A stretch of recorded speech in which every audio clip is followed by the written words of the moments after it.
இது சாஸ்தா நகர் பூங்கா, தாதங்குப்பம். ஒரு சின்ன பூங்கா தான். இப்போ மணி இரவு 6:30. நடைப்பயிற்சிக்காக ஒருவர் வந்து போவதை பார்த்தேன். அருகாமையில் ஒரு விநாயகர் கோயில் நேற்று கும்பாபிஷேகம் நடந்தது. அதை பார்த்து வந்தேன். இப்பொழுது இந்த விநாயகர், பிள்ளையார், கணபதி என்று பல பெயர், அஷ்ட கணபதி என்று பலவிதமாக இந்த விநாயகரை பற்றி அகவல் இருக்கிறது. அகவல் என்றால் பாடல்தான். இப்படி யார் இந்த விநாயகர் என்று பலரிடம் நான் கேட்பதுண்டு.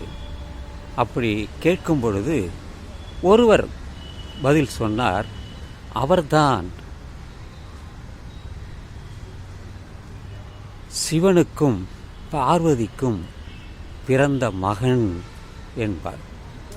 சிவனுக்கும் பார்வதிக்கும் பிறந்த மகன். அப்போ முருகன் யார் என்று கேட்டேன். அவர் இளைய மகன் என்றார். இளைய மகன் என்றார்.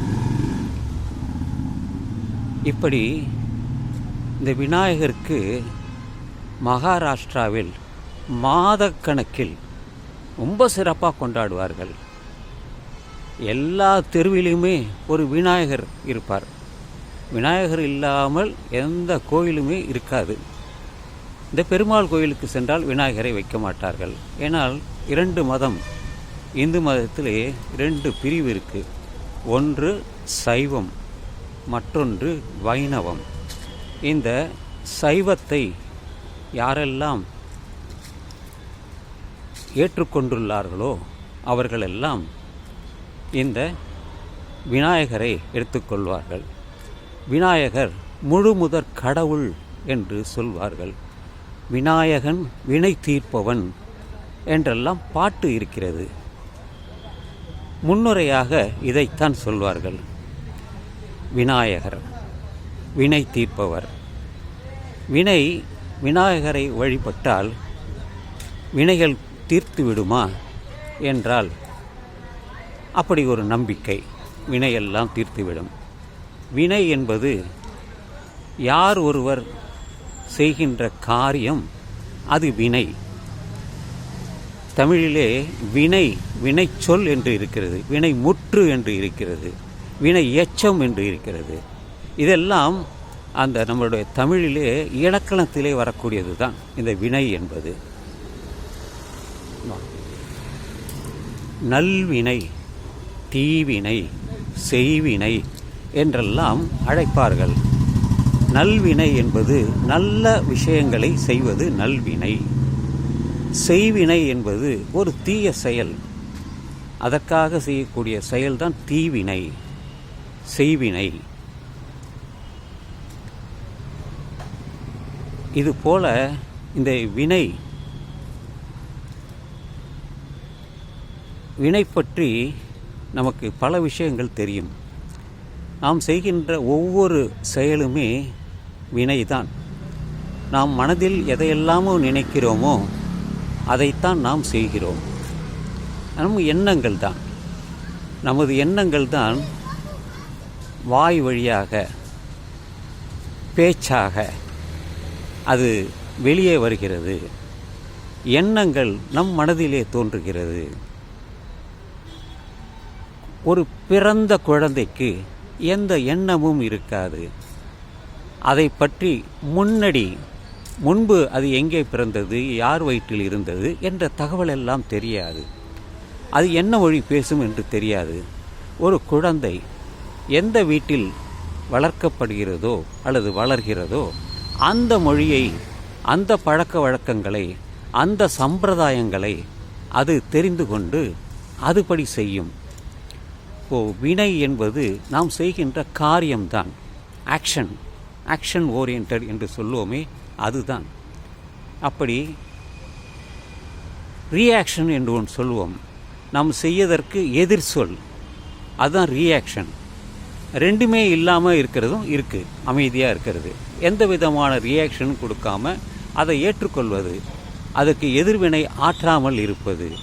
ஒவ்வொரு வினைக்கும் எதிர்வினை உண்டு. For every action there is an equivalent and opposite reaction என்று இந்த ஃபிசிக்ஸில் சொல்வார்கள். அது உண்மைதான்.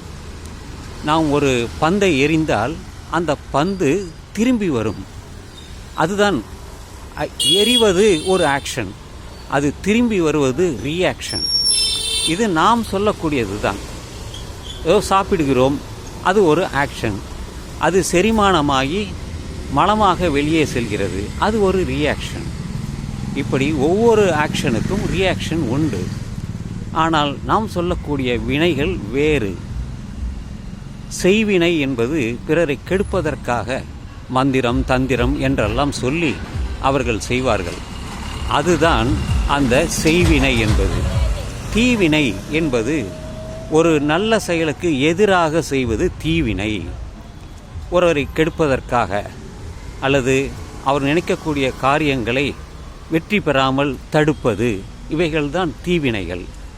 நல்வினை தீவினை என்பது எதுவுமே இல்லாமல் எல்லாவற்றையும் சமமாக பார்க்கக்கூடியவர்கள்தான் சிறப்பு.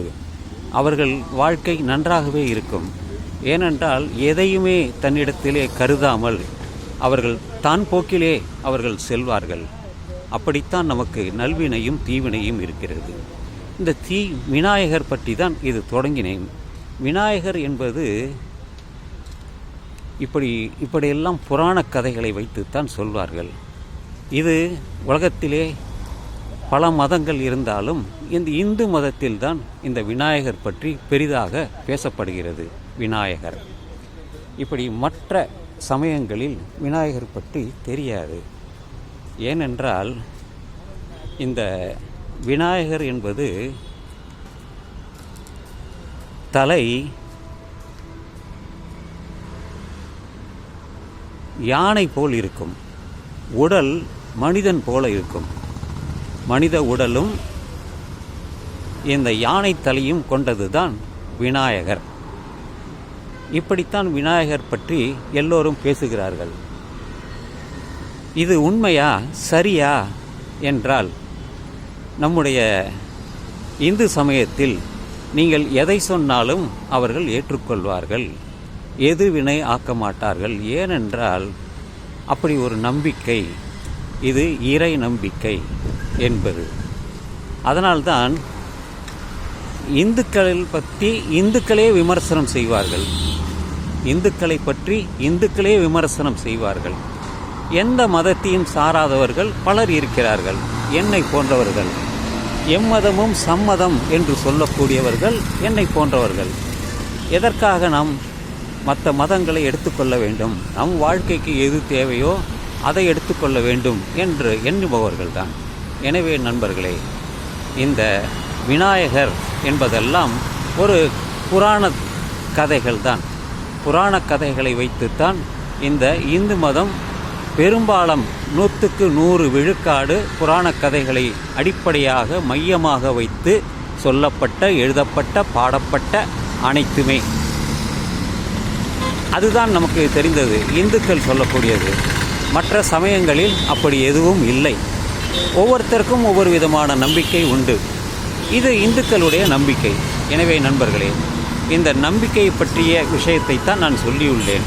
நான் எந்த சமயத்தையும் சாராதவன், நடுநிலைமையோடு விமர்சனம் செய்வேன். அந்த ஒரு விமர்சனமாக கூட எடுத்துக்கொள்ளலாம். எனக்கென்றால் அந்த இறை நம்பிக்கை இல்லை. ஏன் நம்பிக்கை இல்லை என்றால், அது பற்றி நான் ஆராய்ந்து எனக்கு கிடைத்த தகவல் படி என்னை பொறுத்தவரையில் விஞ்ஞானம்தான், அறிவியல் தான். நீங்கள் உங்களுடைய வாழ்க்கைக்கு எது தேவையோ அது நமக்கு அறிவியல் தருகிறது. அந்த அறிவியல் படி போகும் பொழுது எல்லா சமயங்களும் அங்கே தேவையில்லாமல் போய்விடுகிறது என்பதுதான் முக்கியமான விஷயம். எனவே நண்பர்களே, இந்த கருத்து நீங்கள் ஏற்றுக்கொள்ளலாம், மறுத்து போகலாம். ஆனால் இது என்னுடைய கருத்து, பொதுவாக ஒரு விமர்சனம்தான் என்று சொல்லி இந்த பதிவை நான் நிறைவு செய்கிறேன்.